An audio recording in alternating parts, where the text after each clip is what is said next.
Thank you. Good afternoon, everyone. We're in the committee of the whole meeting on Tuesday, October 17th. Welcome to all. I'm Peace Lieutenant, Glasgow Homish, Owaino. Welcome to the traditional territory of the Squamish Nation. There's an agenda in front of the committee. Looking for a motion to adopt. Moved by Councillor Kent, second by Councillor Race. All those in favour? Opposed, if any, motion carries.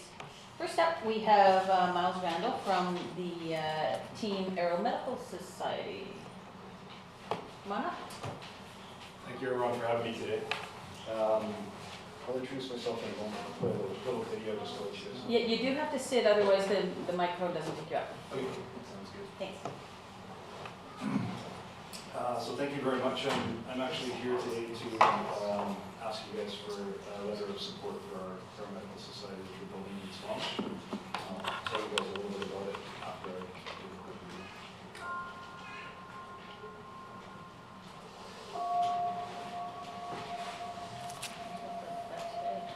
We started this organization to fill a gap where people in remote settings have the need for advanced life support, aeromedical care, and currently aren't receiving that.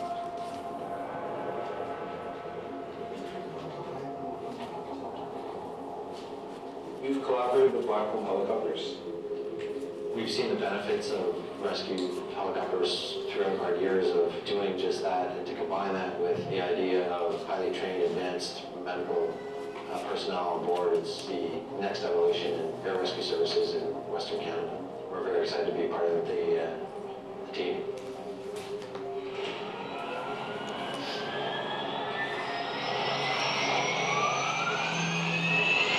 Our capabilities, we have ALS paramedics and we have physicians on crew. We have the latest advanced medical equipment. We're a non-profit society that is dedicated to getting the people that need our help. We'll be able to access and treat the patient. If need be, we can place the patient directly into the aircraft. There's a lot of trust between the hoist operator and the pilot. You have the low pressure tower, get ready, right? We're going up there, clear for forward flight, clear for We've been able to put together an amazing team of people with diverse backgrounds that are dedicated to providing care to people in remote or austere settings. Hey, Jeff, a great base. Roger.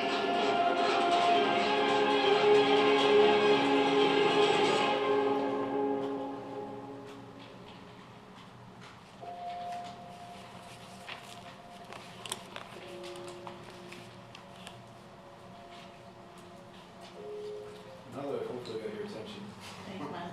I'll introduce myself real quick. I'm Miles Randall. I'm president of TEAM, a Technical Evacuation Master Medical Society. I'm an advanced life support paramedic living in Squamish, working out of North Vancouver, which is actually the furthest out that I'm allowed to work with the BC Ambulance Service. I've been with the BC Ambulance Service for 20 years. I've been the search and rescue team member and volunteer for 26 years. I'm currently volunteering with 2 teams. I've been a pro patroller at Blackcomb for 14 years. And I've done a whole bunch of instruction, including for the Canadian Forces School of Search and Rescue, BC Ambulance Service, where I'm still a clinical educator and mentor. And I used to teach at the Justice Institute Paramedic Academy, and I do helicopter hoist and long rescue for those organizations. In January of this year, we identified that there was a huge gap in the provision of aeromedical coverage in British Columbia. And a group of us decided that after years of trying to get other organizations to do it, that we would step up and do it ourselves. Ironically, there's been a ton of research that shows that we would pop up about the same time. I'll talk about that. And the team is comprised of doctors, advanced life support paramedics, and other professionals that are dedicated to getting to patients that aren't currently receiving that advanced life support care. And it's actually called emergency retrieval medicine in other parts of the world. Ironically, about a 2-week time frame after we decided to launch this organization, the BC Forest Safety Ombudsman, Roger Harris, released a report in the HEMS in British Columbia that measured the delivery of helicopter emergency medical services in detail in British Columbia. He focused on a tragic logging accident that started with a logger that broke his leg, which I'm sure many of us in the room have broken our legs and recovered easily from it. Unfortunately, because of the remote location that his injury occurred at, when he phoned 911, he was told that he would have to find his own way to a ground ambulance because there was no ground ambulance available. So that meant that he was put in the back of a pickup truck, four-wheeled down to a water's edge where he was put in a boat, taken across a body of water to another pickup truck, where he got taken to another body of water, thrown in another boat, thrown in the back of another pickup truck, where he finally got a ground ambulance, and transported the patient to the local clinic, where they realized that by this time his leg was quite badly injured and he would have to be transferred down to Vancouver. 14 hours later, he reached Vancouver and his leg was not salvageable. He lost his leg, which is a tragic scenario for the worker. It's also incredibly expensive, and so it cost the healthcare system $1 million for his medical care for a broken leg, and it cost WorkSafe $1.4 million in rehab and other coverage for the duration of his life. So it's actually incredibly expensive to not be able to deliver that kind of medical care to the patient. Roger's report came up with 3 findings. 2 of them are kind of above my pay grade, one of them is below my pay grade. First one is to push BC as a province to consider mandating ambulance to access trauma care. And I'll keep referring to Alaska, but the example is in Alaska. If you suffer a major injury or illness, the state government mandates that you must have an available advanced life support unit and transport by air to the trauma center within an hour of that injury or illness occurring. And that actually is a huge benefit to the patient and to the system. I'm not, like I say, not able to change that legislation currently. He also suggests that we need to review the effectiveness of the BC Health Services legislation, again above my pay grade. And he suggests that BC Ambulance Service expand the use of hoisting with their air ambulance helicopters, which is something that BC Ambulance isn't willing or capable to do, but we are. There are a number of reports out there that also support what the Force Safety Ombudsman's report suggests. And this is one based out of northern BC that breaks down the holes in air ambulance coverage in British Columbia. If you again look at Alaska, where there's 760,000 residents, there are 31 helicopter air ambulances.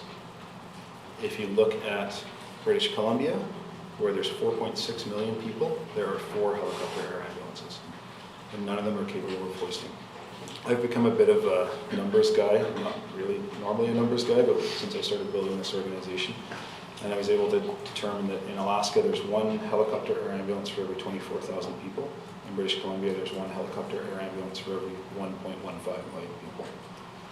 So it's a big difference, and there's a huge gap. Well, 1 second.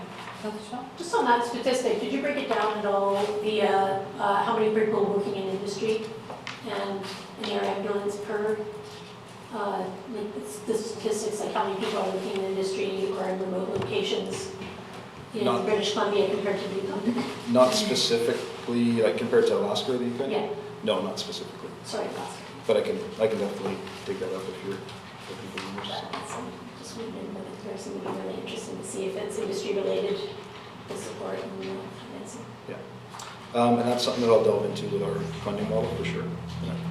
The UNBC report that I'm showing you here actually recommended that there's a need for 8 what we call rotary wing or helicopter air ambulance bases in BC. There's currently 3 with 4 helicopters. 2 of them are based out of Vancouver, 1 in Kamloops, and 1 in Prince Rupert.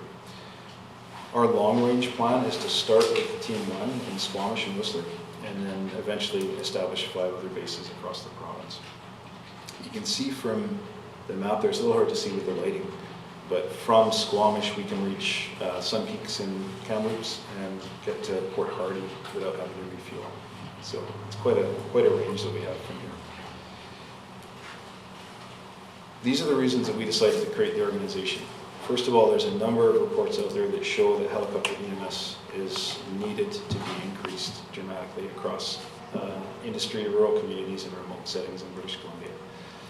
A number of reports state that BC Air Ambulance should hoist, and they're just not set up to do that. And it's definitely clear that there's a need for a hoist-capable emergency retrieval medicine service in British Columbia. We chose to become a non-profit for a couple of good solid reasons. First of all, no for-profit helicopter air ambulance service in Canada has been able to make a go of it. There's just no margins out there to actually make a profit on it. Secondly, non-profit or charity aeromedical services work elsewhere across the world and across the country.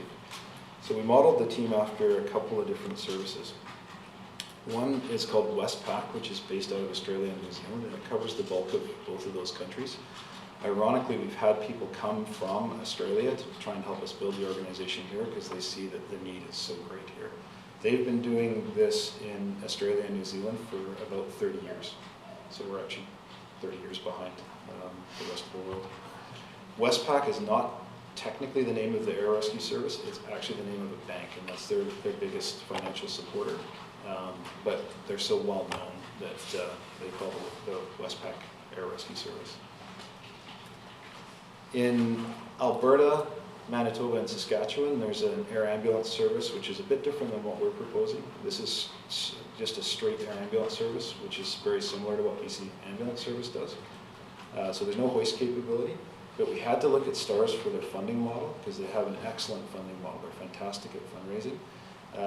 And they are a public-private partnership. They used to get 20% government funding. They've increased that now to 30% because the oil and gas market kind of dropped a bit and hurt a lot of their donors. They get a huge amount from corporations, and they have a huge amount of community support to raise funds for them. So they've got grandmas doing big sales and barbecues. They're selling Band-Aids. They're doing tons of different things to raise funds. Operationally, I fooled my wife into going to Switzerland to play with helicopters for a week.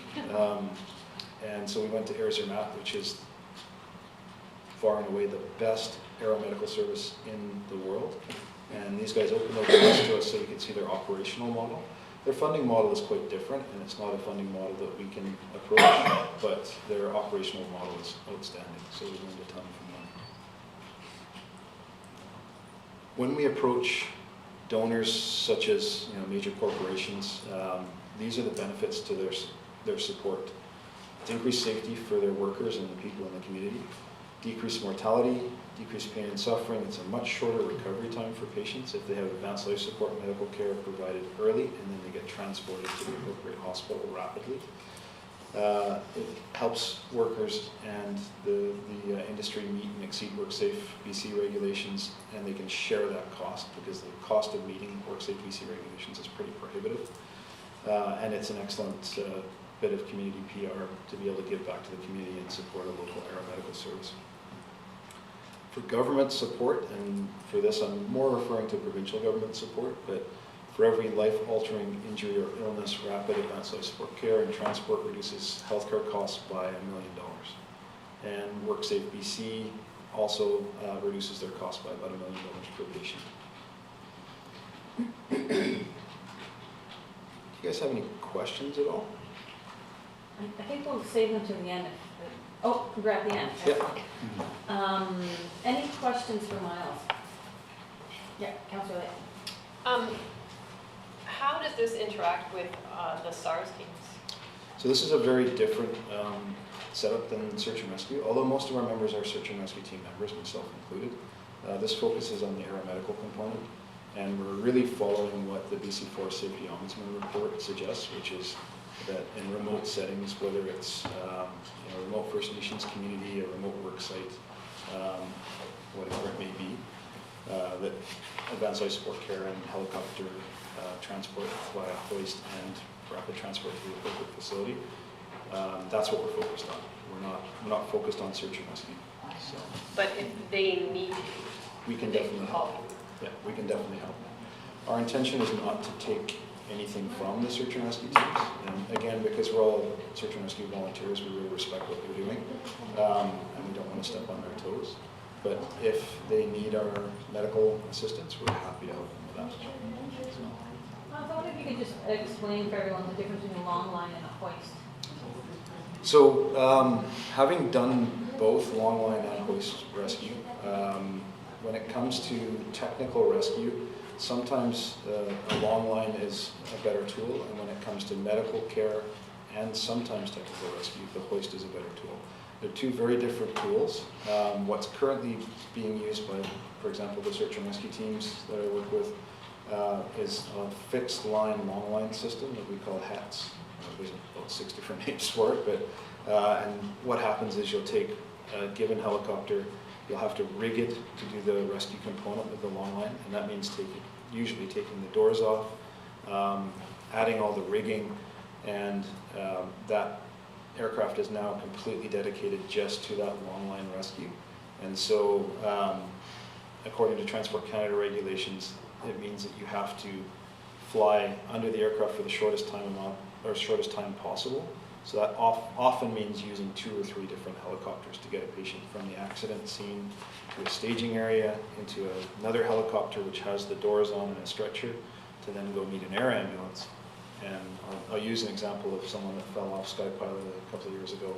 I flew out on a long line with them to a bench where we could put us down on the bench beside what we call a medevac helicopter, load him in that aircraft, shut the doors, and off we go to now meet the air ambulance who can transport him to Vancouver General.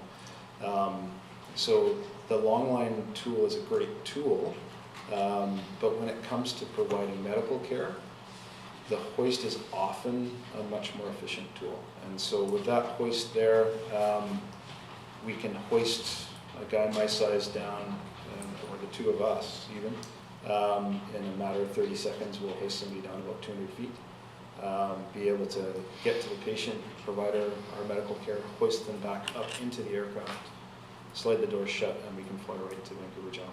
So when it comes to provision of medical care, the hoist allows us to cut a huge amount of time out of the extraction of the patient, and it allows us to provide medical care that we wouldn't be able to provide underneath the helicopter on top of it. So we're actually inside the aircraft. Thanks. I don't really have any questions. I think this is a fantastic service that is absolutely necessary, and I'm surprised to hear the lack of air support, and anything that saves time actually saves money, resources in the healthcare system. So and I appreciate running it as a not-for-profit. It's an amazing model and allows a lot of openings for grant funding. I think it's a really good model. Thank you.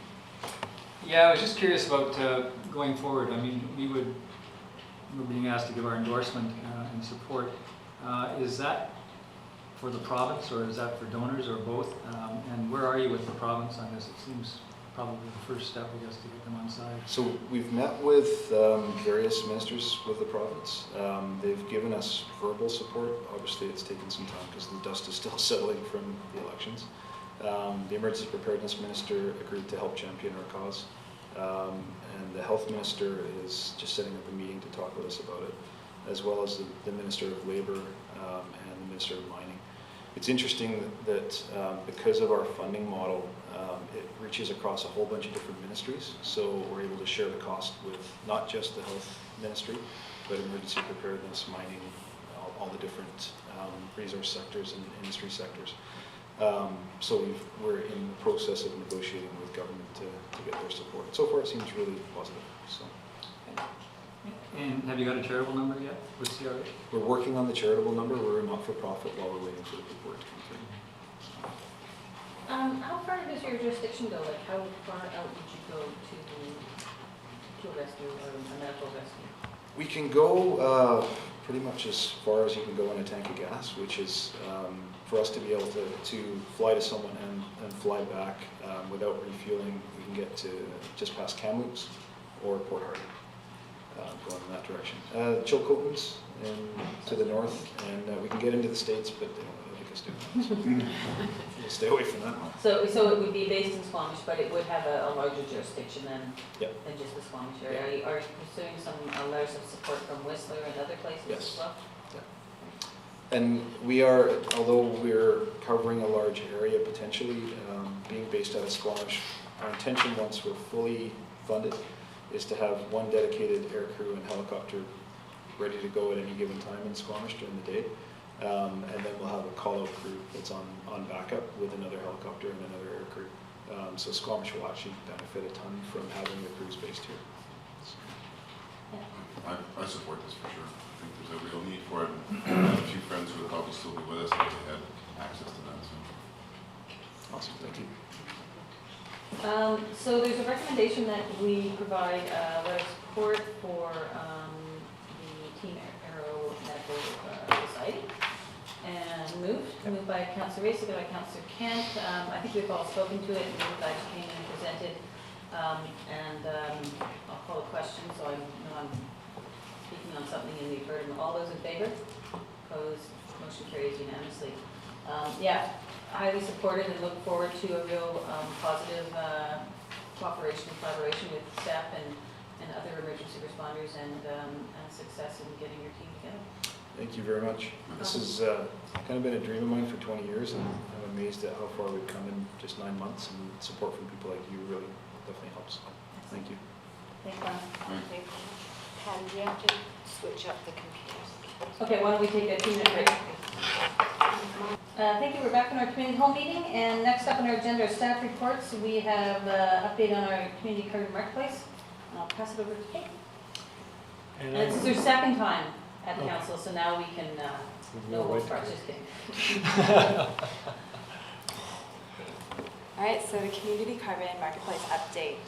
Maybe introduce yourself, Kate. Great, so I'm Kate Brandon. I'm a sustainability coordinator and looking primarily after the carbon marketplace. Awesome. And today I have Hassam with me Yes. from Couch and Energy Alternatives, and I was here before as well when we originally presented the idea of setting up a community carbon marketplace in Squamish. And he went to class. Yes. We're very proud. All right, so for an introduction, so in early 2017, the District of Squamish, the council directed staff to develop a community carbon marketplace. So we engaged the Cowichan Energy Alternatives Society to develop the community carbon marketplace to allow the district to offset carbon emissions while stimulating the local green economy and fostering local carbon reduction projects. The community carbon marketplace will contribute to both community and corporate reduction of greenhouse gases with an aim to promote and incentivize innovative strategic greenhouse gas reduction. Through purchasing local carbon offsets, the District of Squamish is positioned to achieve the goal becoming carbon neutral by 2018. And it addresses the Council's strategic plan, priority area environment development policy that moves Squamish towards carbon neutrality by 2018. So phase 1 of the CCM complete. The objective of phase 1 was to determine the potential for quantifiable local greenhouse gas reduction projects. This may be applied to achieve carbon neutrality for the District of Squamish per applicable Green Communities Committee Becoming Carbon Neutral 1 guidelines. This involved setting up an online infrastructure and a significant outreach component initiated by a request for community carbon credits, RFC3, issued by the district and the CCM. Additional outreach was also conducted to grow private demand from local businesses interested and willing to reduce community emissions by buying, investing in shortlisted projects with community carbon credits from the Squamish CCM. Reached out to more than 60 businesses. So the approach we took in phase 1 when we were looking for local potential for projects to go on the community carbon marketplace was that first we worked with lots of nonprofit groups, association, environmental groups in the community and gathered a pretty comprehensive outreach list of over 50 businesses that we thought had potential to reduce emissions locally in the community. So we worked with those 50 businesses and we looked at project eligibility for those 50 businesses. The eligibility requirements as per the province and as per the Becoming Carbon Neutral Guidebook, which has been provided by the province to local governments, these are the 7 requirements that each project must meet before it could be quantified into community carbon reductions. So some of the ones, I can just list them through quickly. Emission reductions have to be outside of local government corporate boundary. So that means that the local government has no control over those emissions. Emission reductions have to have occurred before they are quantified and assessed. Emission reductions will be only credibly measured. Emission reduction accounting is transparent, and all the projects have to be beyond business as usual and must started after September 26, 2007. Emission reductions are also only counted once, and all the project owners must have clear ownership over those emission reductions or carbon credits as well. So after we looked at the project eligibility for those 50 plus businesses, we found that there were 8 projects or businesses in the community that are eligible. And then, next slide please. And then we worked with those 8 businesses to further do preliminary assessments to figure out what the potential is in terms of number of carbon credits that can be generated from those projects. So we looked at that, we gathered preliminary data and worked with that, and we found that of those 8 businesses, the top two businesses had real potential. Right now, they have local emission reductions and can be quantified that the district can invest in to become carbon neutral. The other 6 projects listed on the short list have real significant potential, but they're not ready yet. They're in the pilot phase, or they're just not there to be measured. But they're still good projects to be put on the list so that we can work with them in the future and bring them online on the Squamish CCM platform. So currently we have 2 projects, which are Sea to Sky Organics Diversion Project. So diverting commercial and household organics in Squamish community and neighboring local communities as well. And as well, we have the West Coast Railway Heritage Park, which did a fuel switching project by replacing natural gas by geothermal heat exchange system. So they would have, as a result, real reductions as well, which could be quantified into community carbon credits that the district can invest in. So that's the approach we took, and that was the short list that was created in phase 1 work that we did for community carbon marketplace. Okay, so next steps. So just a quick question on that, Doug? Yeah, would you mind going back to the 7? Yeah. Oops. 7. Yeah, that's the one. Yeah. So there's nothing in there about geographic location. Who creates these 7? Did we create that, or is that some other standard? The province created these. Province. And is there a geographic requirement? No, for example, not. They have to be within Squamish? No, not. That's just for that the project or the business that is reducing emissions is actually a real project. It has nothing to do with if it's local or geographic or not. That's just any project that is reducing emissions has to meet these criteria if they are to be quantified in British Columbia. Thank you.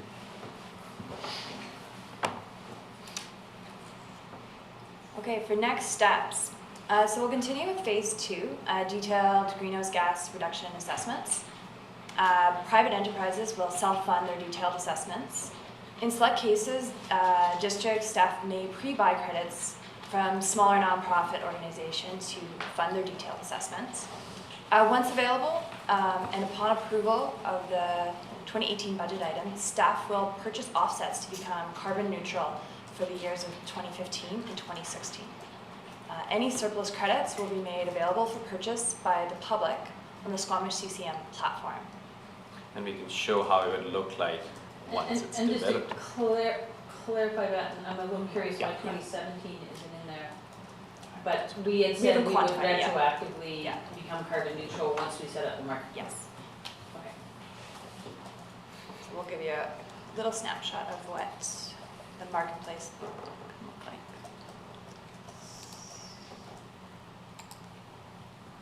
So this is just an example of the city of Duncan. That's how their community carbon marketplace looks like. So in the city of Duncan, they have 3 projects. In the last 3 years, they have spent this much in community resilience and carbon neutrality programs in their community, and they have offset around 1,100 tons of carbon dioxide equivalent.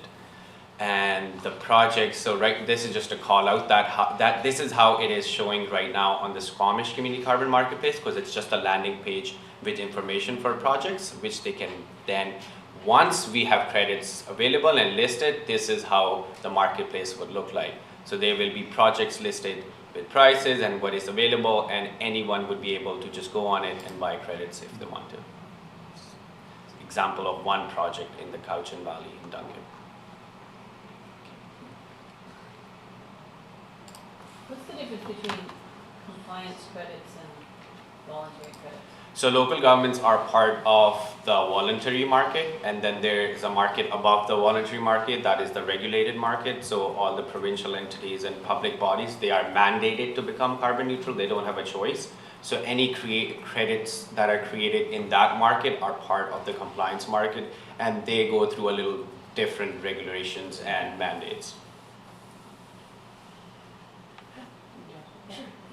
I'm still a little unclear Yeah. about paying for carbon offsets. Yeah. Still, I know it's a really, it's a new initiative, and Yeah. I love that the money goes into the community as opposed to outside of the community. I think Yeah. that's a fantastic resource, but still, it has always concerned me that you can just pay to offset your pollution as opposed to actually reducing your pollution.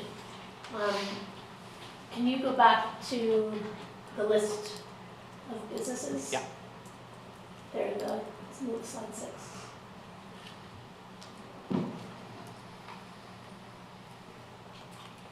It could be that, how many more slides do you have? That's That was it. Okay. Yeah, so I'm just interested in, so those are the 2 that have already completed, so you're paying for things that they've already offset. So they've reduced their greenhouse Emissions. gas emissions already. Already, And yes. then we purchase their offsets Yes. of the That- fossil fuel that they've reduced. Yes. So however they manage to do that. And it's a one-time purchase of those offsets. Oh, Is that it's correct? Or do you every include- year. So they have sustainable practices that reduce emissions. Those sustainable practices, as we all know, cost a lot more money than to do business as usual. So that's what we are paying for essentially, for those businesses to do Sustainable. beyond business as usual, so that they can continue to develop those sustainable practices into their business and continue to do so. And now they actually have an incentive to become more green. So example could be, once these 7 to 8 businesses go on the marketplace and are being supported by the district and other private buyers, and they are doing sustainable practices, then other local businesses in the community will see that as an example, and then see that, like, if I actually switch to biodiesel or I switch to electric vehicles, I actually now have an incentive. It does cost me more, but I can, at least some of those costs can be recovered by selling those emission But reductions. the numbers are the difference between the original emissions, the offset, so the Business as usual. the difference between business and usual. Yes, and what exactly. they paid to offset, Yes, then is bought as carbon credits exactly. that would normally go. It's the beyond as business as Excellent. usual, Thank not you so the much, business. I really appreciate it. And business as usual can change over time. It is changing. As business as Yes, usual. yes, They can be exactly. invested into their own- So example could be, the first project is Sea to Sky Soils. It's organic diversion. As of right now, it's not business as usual, but the province does intend of making it business as usual for all local governments, maybe in 10 years, maybe in 7 years, I don't know. But yeah, that's the idea of the carbon market, is all these activities that are now, right, let's say, being rewarded will become business as usual, and then more and more innovative activities or practices will need to be incorporated in the businesses. Thank you. Doug? Yeah, thank you. And I think I might have missed the first meeting. So when I was going through the report, I was just trying to follow the cash. So if we, as a district, wanted to buy some carbon credits, and I'll just take the top one, Sea to Sky Soils, Yes. for example. We say how many we want, there's a price for that. Yes. Who gets the money? The Sea to Sky Soils. It goes directly to them? That is So where does the Cowichan Valley, do they? So we part take in a 20% cut. That's the commission on the sales. So when it's online, that's the sales to maintain the carbon marketplace, the registry, because each credit that is created is a commodity almost, and it's given a unique identifier number that has to be put online, and once it's bought, it can never be bought or sold again, like that credit identifier number. So all that work, that's the charge we take, and we do educational activities and outside. So 20% goes towards covering those costs, and then the 80% of those costs goes directly to the business that is doing those activities. And so in that example, we would send you the 20% directly and the 80% to the business, or we send 100% to the business? Online, all online. So it's supposed to be transparent public platform. So once the credit are listed, we can go on the website again. Once they're listed, the district goes online, selects the number that it wants, purchases it, the money goes into a bank account, we will take 20%, the rest will be transferred to that project that the credits were bought from. Your bank account? Yes, Okay. just in the middleman while we transfer the money. So that was kind of my We question. set up the platform, yes. Right. Goes to you, and then it goes 80%, Yes. then goes to the business? Yes. And that would be the same of whoever the purchaser Whoever, is? yes, whoever. It's me or the district regardless. With respect to the ones in gray there that you said, and particularly carbon engineering, you said they weren't quite prepared to come online yet? Yes. So the other 6, some of them are not prepared, some of them are in the pilot phase. Some of them, the methodology has not been developed to quantify those emission reduction. Example could be blue carbon, so the Rivershed Water Society. There's been ton of research being done on eelgrass sequestration, but everyone knows eelgrass sequesters carbon. Nobody knows what happens to it after it's sequestered. So that's the research that is happening. So up until that is done, we can't really quantify it, but we know that it's a real project. And then, for example, of carbon engineering, they're just in the pilot phase. They are sequestering carbon as well, but we have to look at the whole life cycle of what happens to that carbon once it's sequestered.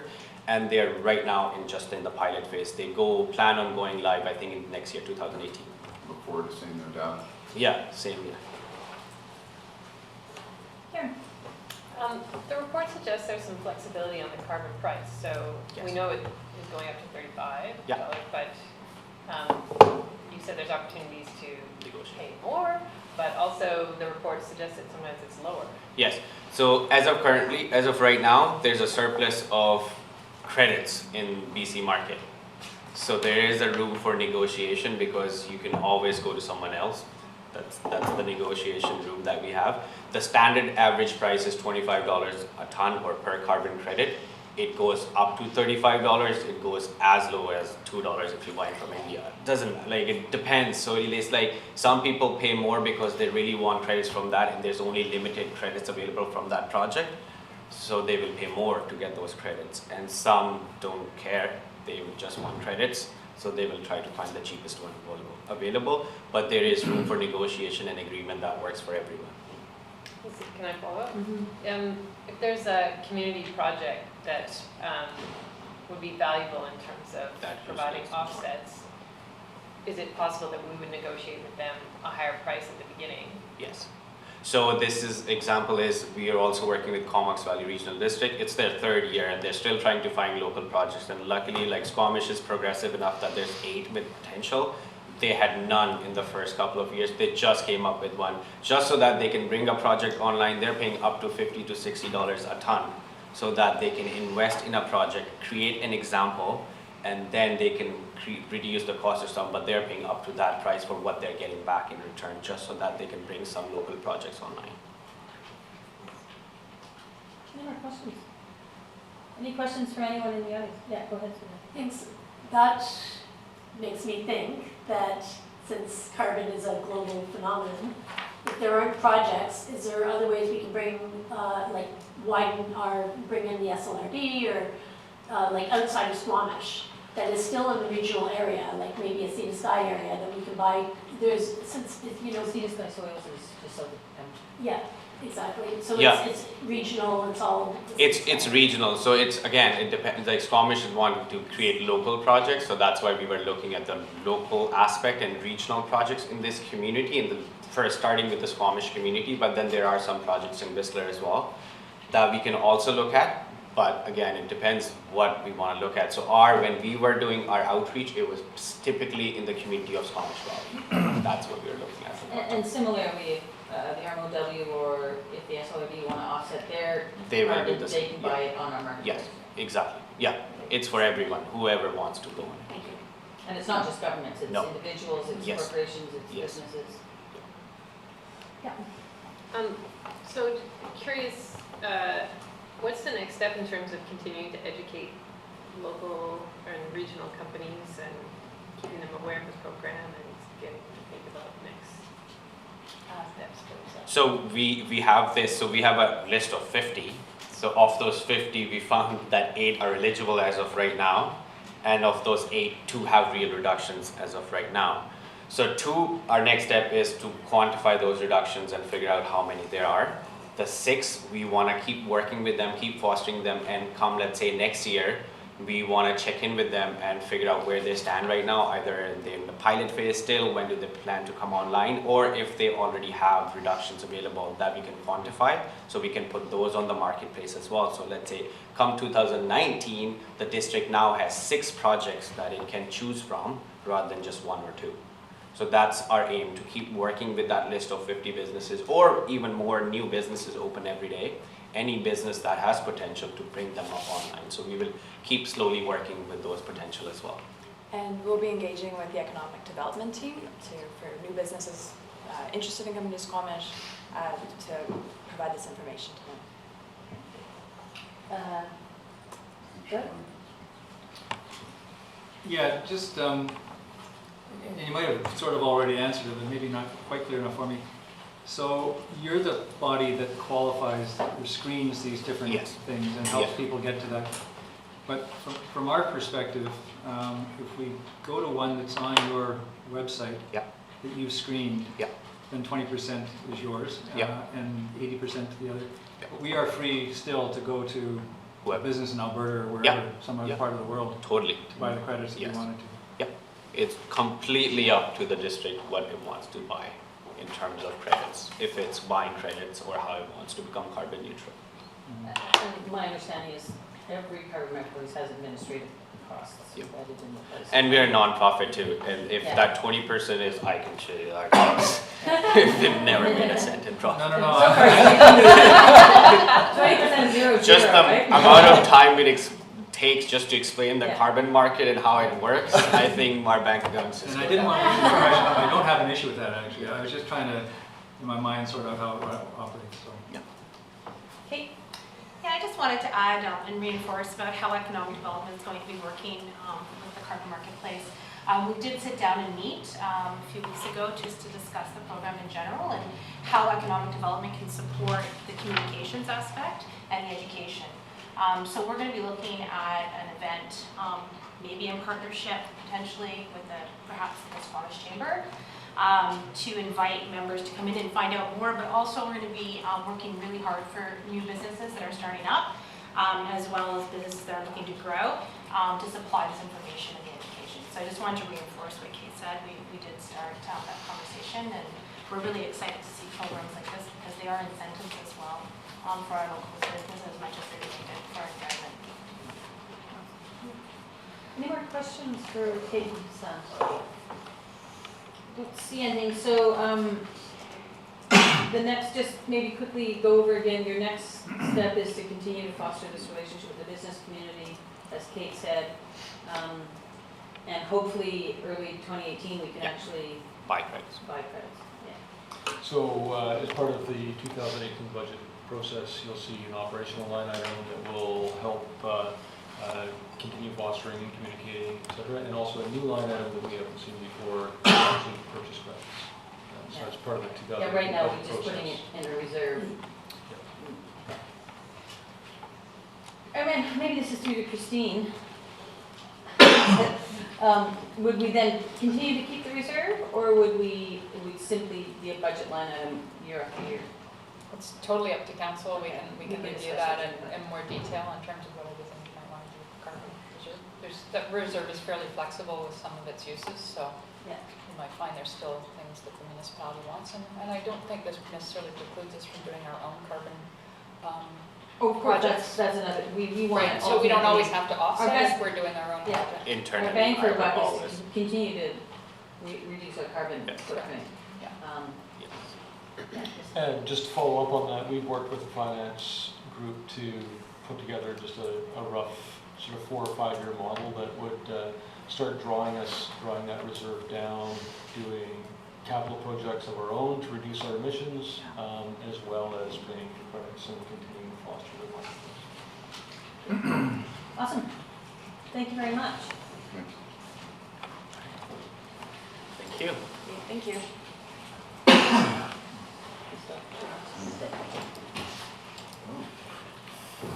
She's got too much moisturizing. I'll get a hand massage over it. It's good to see you all so close. Thank you very much, Hassan. Thank you. All right, next up we have Smart Cities Challenge, and we have Kate Mulligan, or Development Officer firm. Close enough. Thank you, Mayor and Council. I am Kate Mulligan, Economic Development Officer, not to be mistaken with Kate Brandon. A tough act to follow. So today I wanted to bring to your attention a very exciting challenge by the federal government called the Smart Cities Challenge. So as soon as the slide comes up, we can start off with a little video that explains sort of what smart cities are.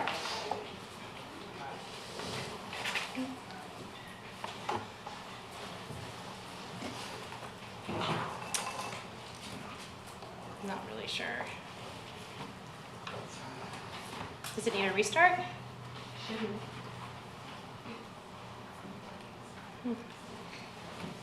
I'll close the PowerPoint and start again. I think it's recalculating.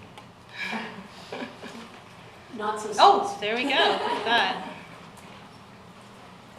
Okay, I'll try one more time.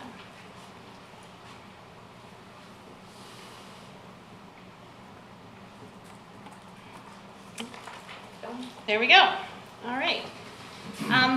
So just to give you a little bit of context, there is a video that I'll show you, and then we'll jump into sort of what Smart Cities Challenge is all about.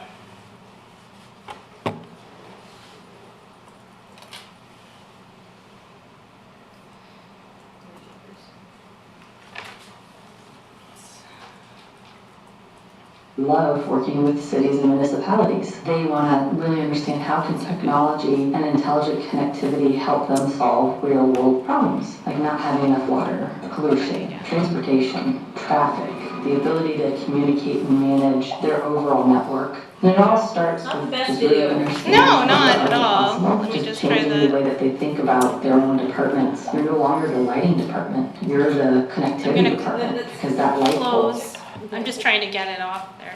There we go. Carlos, do Okay. you want to join us? I know Newport's doing really good on. Sure. Let me start again. Here we go. Love working with cities and municipalities. They want to really understand how can technology and intelligent connectivity help them solve real world problems, like not having enough water, pollution, transportation, Sorry. traffic, the ability to communicate and manage their overall network. And it all starts with just really understanding kind of the art of the possible, just changing the way that they think about their own departments. You're no longer the lighting department, you're the connectivity department, because that light pole needs to do more than just light. What if it had a small cell on it, solve density issues for a new up and coming area in a city? So now all of a sudden the lighting department's working with the transportation department. The concept of being able to combine a lot of those different franchises into a single unit is something. If I was to design a city, it would be intelligent enough to basically interact with its citizens and the government at the same time. So to me, an intelligent or smart city isn't so much about the type of technology or the type of connectivity that's being used, but it is about the fact that you've got data and information that's being shared across departments, from department to department, as well as back to the citizens and then back again. So it's almost like a ever-circling system, and eventually that makes the whole system even more efficient and effective and sustainable too. I think, the unique thing about the work that we're doing in the IoT and industrial internet and smart cities, it's the fact that you have intelligent connectivity combining with human behavior, and that's really super transformative to really how we're going to live our lives. You are only limited by your imagination and what you know. So that's one perspective on smart cities. For the purposes of the Smart Cities Challenge, I'm just going to go back to how it's described. Maybe. And what the premise of Smart Cities is. So, for the purposes of Smart Cities Challenge, a smart city uses technology and data to improve livability and opportunities for the city and its people. So very similar to that video. So smart cities are seen to have the potential to improve every aspect of community life. So how people move around, how people live and play and interact with each other, how people earn a living, and how they learn and are empowered to participate in society, how they interact with the natural environment, and how they create safe and secure public spaces. Infrastructure Canada has announced that it will be launching a Smart Cities Challenge. And this will be for municipalities, regional governments, and Indigenous communities, and they're invited to bring their smart city ideas forward. So the federal government is planning to work in collaboration with these communities, and they're really ready to innovate and take risks, and they are willing to provide financial and in-kind support for smart city transformations. So it's really quite exciting. They're planning 3 rounds. The first set to launch fall 2017. We're kind of waiting for that announcement and what the full application looks like. We don't have an idea yet, but there's some really big prizes to be awarded. So for each round, there's 1 large prize of $50 million, 2 prizes of $10 million for mid-sized communities, 1 prize of $5 million for a small community, and 1 prize of $5 million available for an Indigenous community. They haven't actually said what those sizes look like. It's very general so far. And right now, the suggested approach is to start early before that application process launches, to start that conversation within the community, to start building a team and engaging residents, starting to engage community, not-for-profit, private sector for innovative solutions. And really the challenge encourages residents themselves to be leaders in this process. So today I was hoping to bring this to council to first of all offer information about the Smart Cities Challenge, but also to garner some feedback and understand sort of the interest of council to move forward with the Smart Cities Challenge, and perhaps explore some civic opportunities that we see as strategically important for Squamish moving forward and into the future. We could look at also potential partnerships in terms of private sector, education, not-for-profit organizations, and other levels of government. So the next steps that I was hoping for was to start building a consensus around the Smart City Challenge, start that ideation process, if there is consensus that there's interest to move forward. Once we have application requirements, obviously to explore what's really involved and what the process looks like, and then to determine a lead for the application process and a team to move this forward, because it's obviously a considerable project. Thank you. Thanks, Kate. So maybe I'll just add to that and then we'll go to Susan. Yeah, it's interesting because certainly technology is, and the smart cities is infiltrating every part of our city function today, whether it's SCADA or moving towards intelligent lights or whatever. I mean, there's getting GPSs in our buses, our GIS system, our open data. So we're well on our way to starting to conceptualize that, and our digital strategy is certainly pushing us in that direction. This is so it's obviously something that we're doing anyway, and that municipalities, to save money, to bring those positive lifestyle and livability aspects to your community, are going to move forward with. A lot of the studies I've read have talked about smaller communities actually excelling in this realm, because the size of project you can do with a smaller city is actually a more manageable thing than these big monster projects in cities, and small is beautiful in terms of this because it's new, and you don't want to necessarily fail before you succeed. A little bit of failure is okay, you want to learn from it, but you don't want to waste money. So I think from my point of view, it's something we're doing already. The challenge is do we put a ton of effort into this application because there's only one in Canada. And so from one point, I'm like, it's a worthwhile thing just to do anyway, because that's the direction we're already going. And then do we spend a little time and put an application together? I did at FCM and at UBCM because the ministry was there. I chatted with them both times, actually. A friend of mine's in that group, and I was talking about some of the Squamish stuff, and they were obviously really encouraging, trying to get everyone to apply, but really thought we had a bit of a leg up, particularly with some of the connections with UBC and even SFU and a few other connections, and with the opportunity down in the downtown on the ocean front, and perhaps even Waterfront Landing. So wanted to make sure, I mean, we don't want to create a make-work project for the Economic Development Office, but is the exercise in and of itself a positive thing and a positive community conversation to have anyway? And, you know, if we make a grant application, that's one thing. Kate and I were on a conference call with Walter Marita at the Clean Energy Research Center because UBC is keen to help us if we decide to pursue this, help actually craft the application and do a lot of the heavy lifting on this if our project goes in sort of that realm. So, but I think the community conversation is really the important piece to all this. Thanks.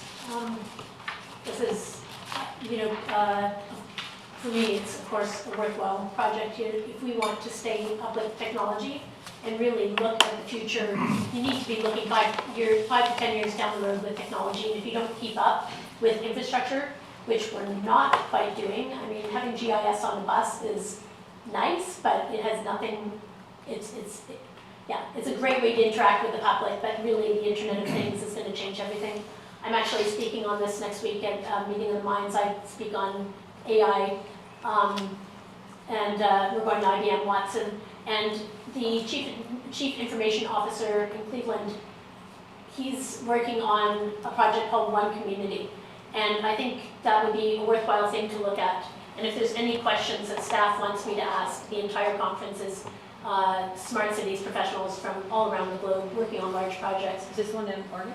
No, this one, it's at IBM Watson in Cleveland this time. It's been in Berkeley, it's been in a lot of different places, but it's about making your roads accessible, putting fiber into places where you wouldn't have actually thought about putting fiber. It's about connecting your hospitals, your schools, and your municipalities so that you're able to collect relevant data and make decisions for the public that are relevant to the future, and making sure that you have that infrastructure in place and that you're not just looking at what's available now, but looking at the possibility of what's available in the future. And the mayor's actually spoken about that quite a lot, about, you know, transportation changes that are coming forward, and about how hubs are going to be changing.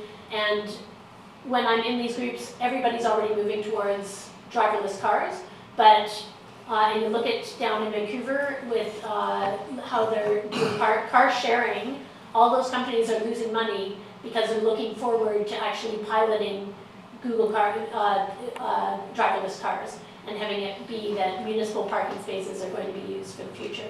So there's so many places you can go with this, but I'd say that for us, just the connectivity and being able to collect relevant data on how our community moves around, which we're already doing with the company integration with the with putting the Movie. Yes, movie, and but making hard decisions because it's very expensive, and but it's actually, I love the idea of getting a group together with not-for-profits and seeing what people's like the ideation of it is so critical and important to looking 5 to 10 years down the road, so that we invest as we dig up our roads. We have to be fiber ready for any changes that are happening in the future. And right now, I really don't feel like we have that connectivity with this. We're not doing those connections with the school board, with our not-for-profits. And there's a lot of space that we can move into with this. And I think this is a really exciting project. And as Mayor says, it's really amazing that we, having a leg up in that space because we're having those conversations is really important. Thanks.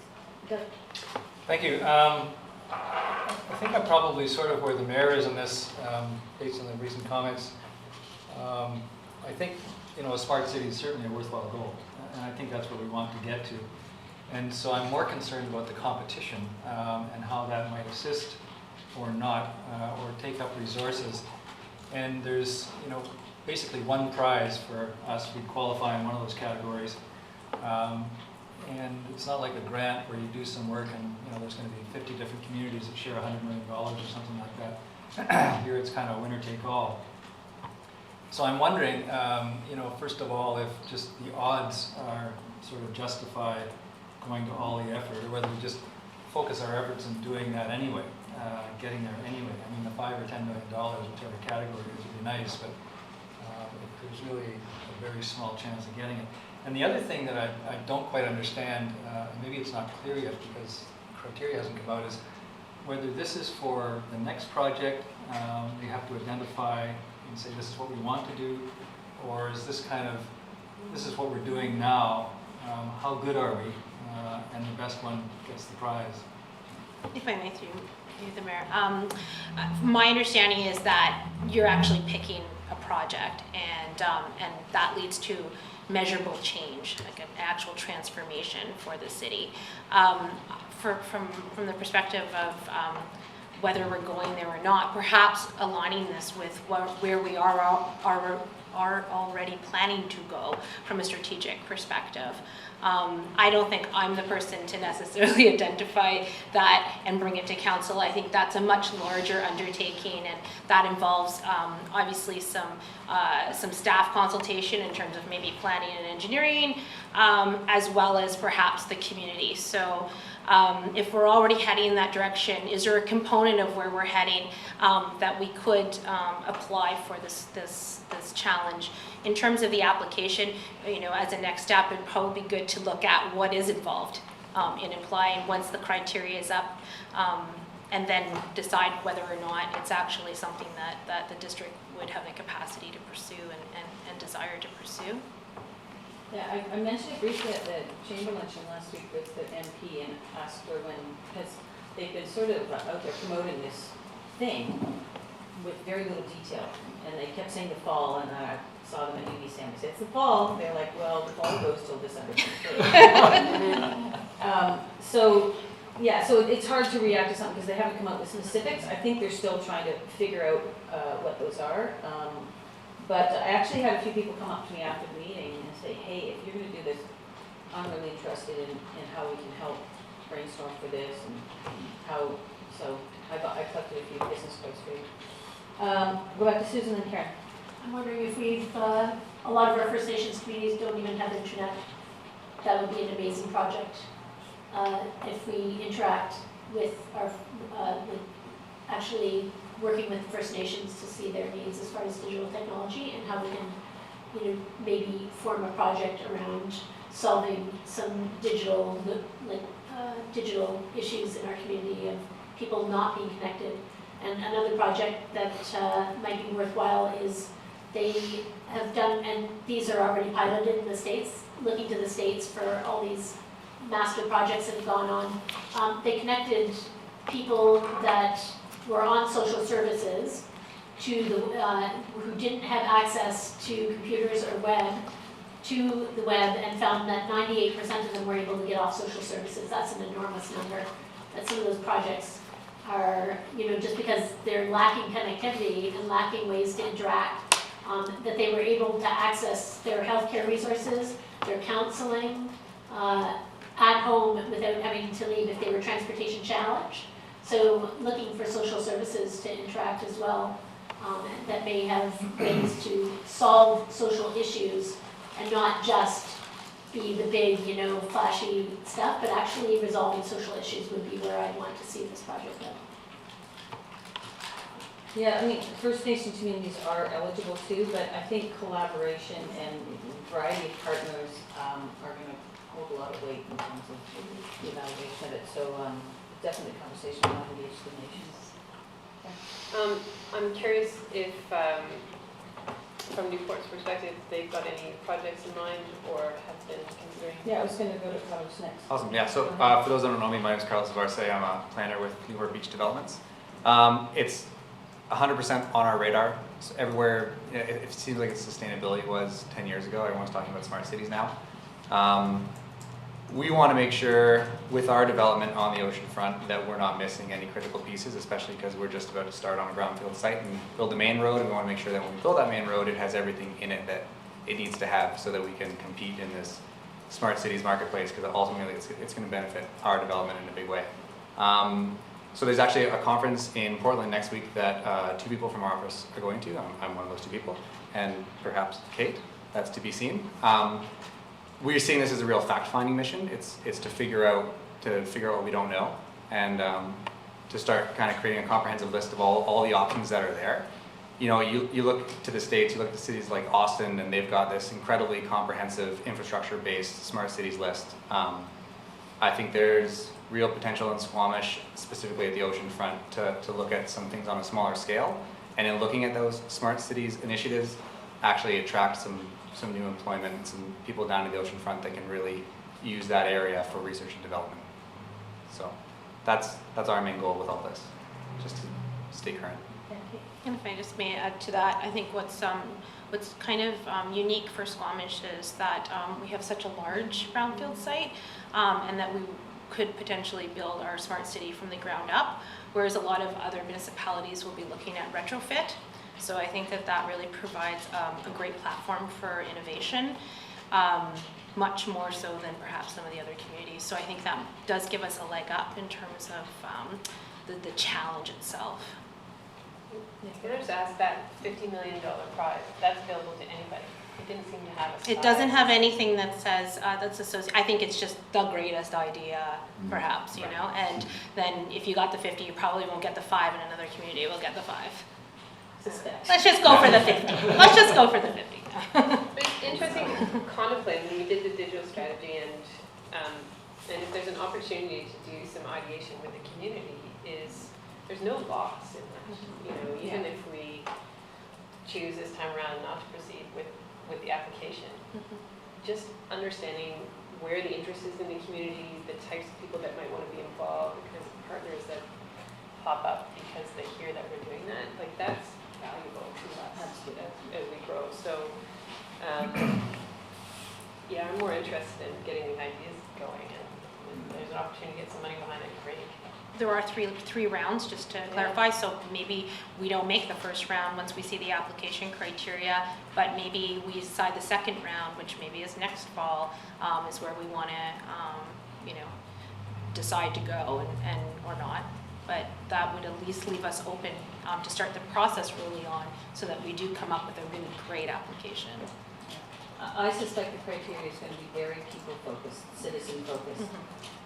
Sort of the first iteration of smart cities was very infrastructure-focused, and now it really is people-centered, so then you build off people-centered piece of it, and not just stationary sensors, but humans as sensors, and like there's a whole very interesting layering of what you can actually do with this stuff. Pete and Susan, Yeah, some and great, then great comments here from everyone, and I think it's worthwhile, as Cameron's saying, about gathering the data.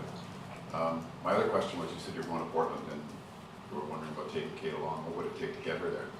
Kate just has to talk to her Pete. I think it's worthwhile having you there. Yeah, a request has gone in. We'll just look at operational requirements. I'd love to go there. It would be very interesting. I looked at the agenda, and it looks like a very interesting conference. Probably similar to one we're going. Susan? Yeah, I want to make sure, again, as the mayor said, like it's the people focus, and a lot of times when you're focusing on technology, you lose the actual the effects of culture and politics and capital, and that it's very people, like that when we go and engage people, it's not the same old sectors. It's not the tech, I don't want to engage the tech sector and what they think is the future technology. I want to engage the people that you wouldn't normally see at a Smart Cities conference, low income, I want it to be equitable. and really focused on, otherwise there's no value for me. You can read on the internet a lot of things about technology, but, you know, how it shapes city life and how access to services and, you know, we barely have transportation here, so it's, having a smart city focus, to me, would really focus on on all of those things and all of those sectors. It's not a make-work project, this has to be meaningful and valuable to the livability of our community for our citizens. Functionalist. I'll have Doug, and then, go ahead, Doug. Yeah, I wouldn't want to say no now. I think, as other comments have indicated, that there's value in just kind of going through the exercise, or there could be. And I guess, for me at least, the next discussion would be if we're going to allocate significant resources that are really just because of the competition, as opposed to the goal. Then I think that's perhaps a discussion point. But there might be value in just going through the exercise just to get the people in the community engaged and see what comes out of it. So I would not say no now. Do you want a motion to that effect, or is it just part of your work plan and you're working the digital strategy, so you can keep working it? A motion is always good. Yeah. At least we have something to track that way. Okay, so proposed motion would be that the Economic Development Office continue to explore and pursue the possibility of